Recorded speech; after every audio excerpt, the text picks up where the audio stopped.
kay laki ng pagmamahal ng Diyos sa sanlibutan.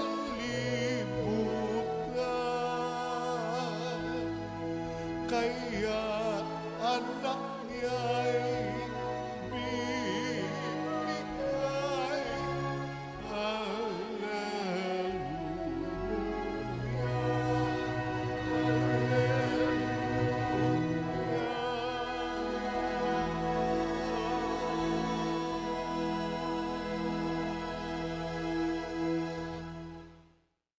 Sumainyo ang Panginoon. At sumayo rin. Ang mabuting balita ng Panginoon ayon kay San Marcos. Papuri sa iyo, Panginoon.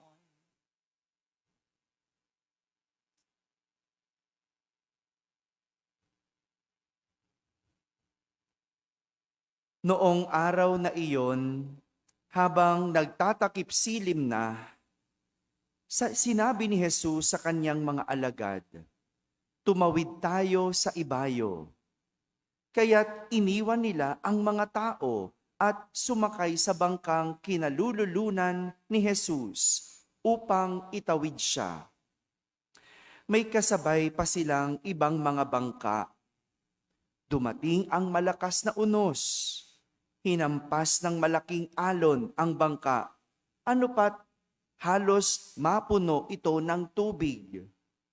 Si Jesus naman ay nakahilig sa unan, sa may hulihan ng bangka at natutulog.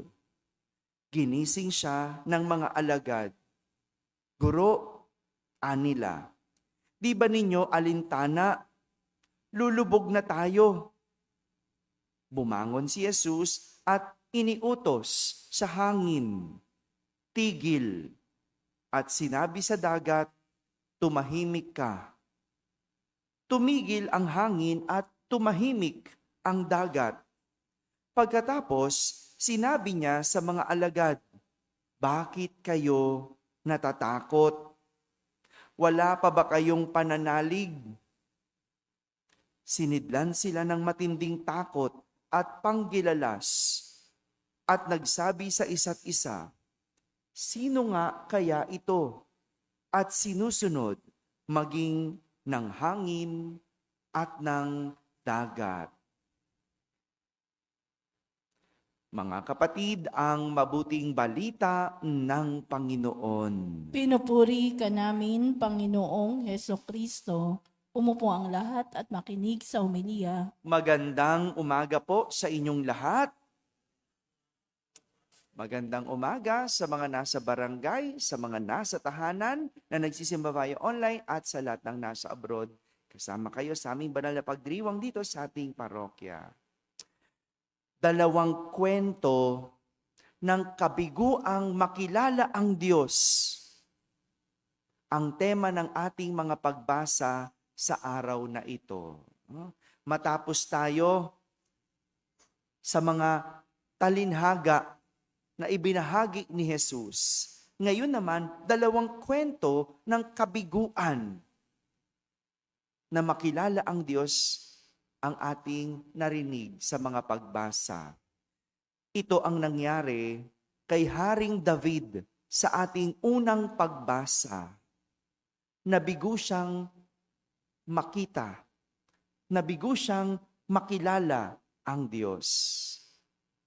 Matapos ang pagiging masunurin ni Haring David sa Diyos, siya ay pinagpala dahil siya'y masunurin, dahil siya'y sumusunod sa Diyos, dahil siya'y nakatingin sa Diyos, pinagpala siya ng Diyos.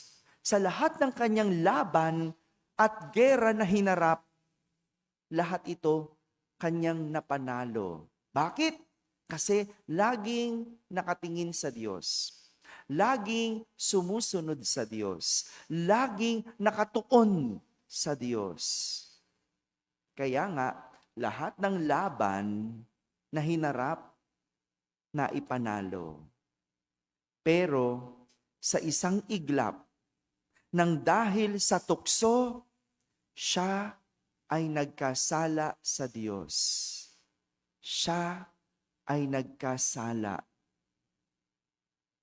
nabighani kasi itong si Haring David kay Batseba. Sino si Batseba? Asawa ni Urias. Sino si Urias? Yung kanyang isang alipin o sundalo. Bakit? Isang araw kasi habang itong si Haring David ay nasa beranda ng kanyang palasyo, nakita niya si Batseba na naliligo. Nakita niya at nabighani siya, kaya pinatawag niya si Batseba. At anong ginawa? Sinipingan niya ang asawa ng iba. Ano nangyari? Nabuntis niya. Walang kaalam-alam si Urias. Walang kaalam-alam ang asawa. Kaya anong ginawa niya? Pinatawag niya si Urias at ipinadala sa isang gera.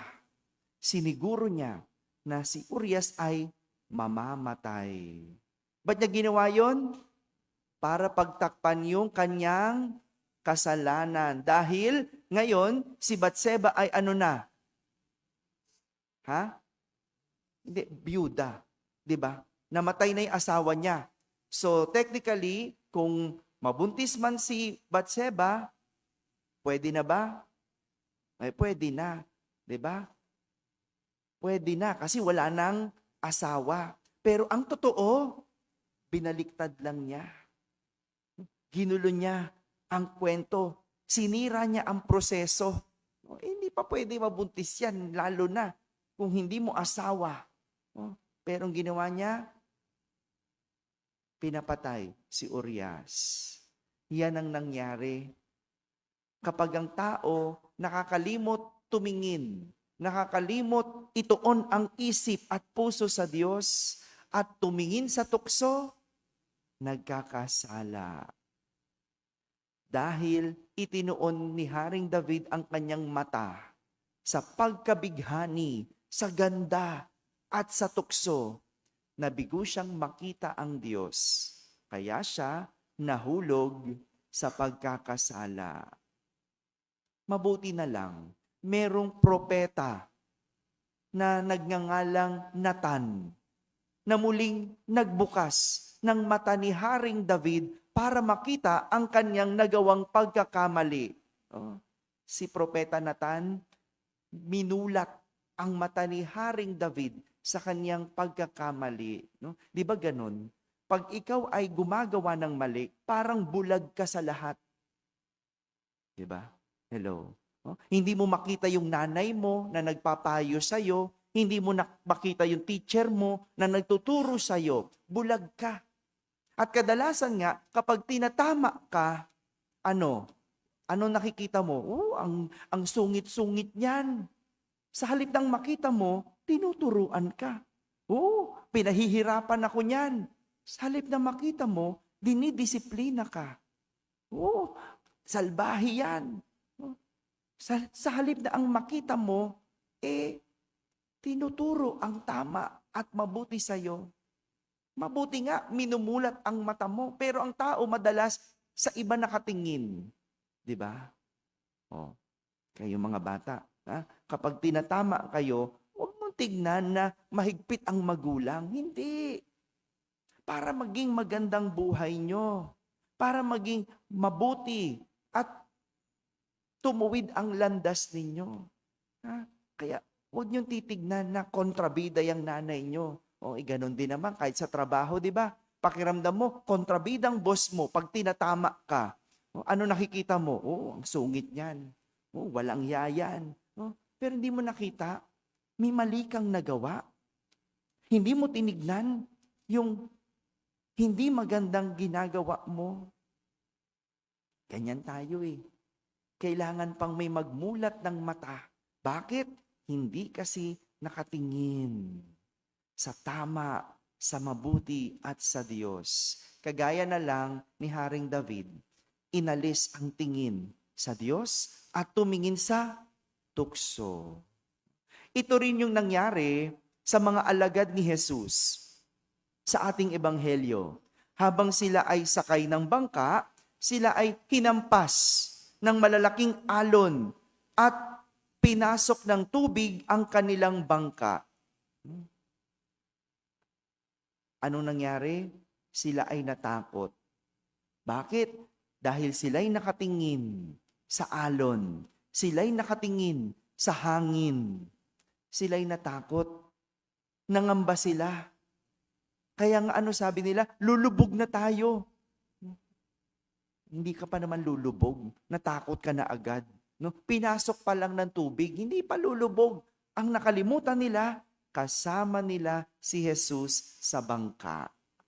Nakalimutan nilang tignan si Jesus. Nakalimutan nilang ituon ang kanilang mata at puso kay Jesus. Saan sila nakatingin? Sa alon, sa hangin, lulubog, sa tubig. Yan, dyan sila nakatingin. Parang tayo, di ba? Kapag tayo madalas nakatingin sa problema, hindi mo nga makikita ang Diyos. Kapag tayo nakatingin sa unos, sa mga pagsubok, hindi mo nga talaga makikita ang Diyos. Kaya ano mangyayari? Matatakot, mangangamba, mag-aalala tayo. Kaya nga, ang paalala sa atin ng ating mga pagbasa, tumingin sa Diyos. At ang pagtingin sa Diyos, hindi lang mata ang gamit, kundi puso. Di ba pag nasa puso mo, kahit anuman ang nakikita mo ng pisikal, hindi mo maitutuon ang sarili mo. Di ba? Kunyari, ang asawa mo, kung ang asawa mo nasa puso mo talaga, maraming magaganda dyan. Pero tumingin ka man ang tumingin sa magaganda, hindi ka matutukso. Bakit? Kasi ang nakikita mo, asawa mo. Daldala mo sa puso mo. Hello? Ganun ba? Ganun ba yon? Di ba?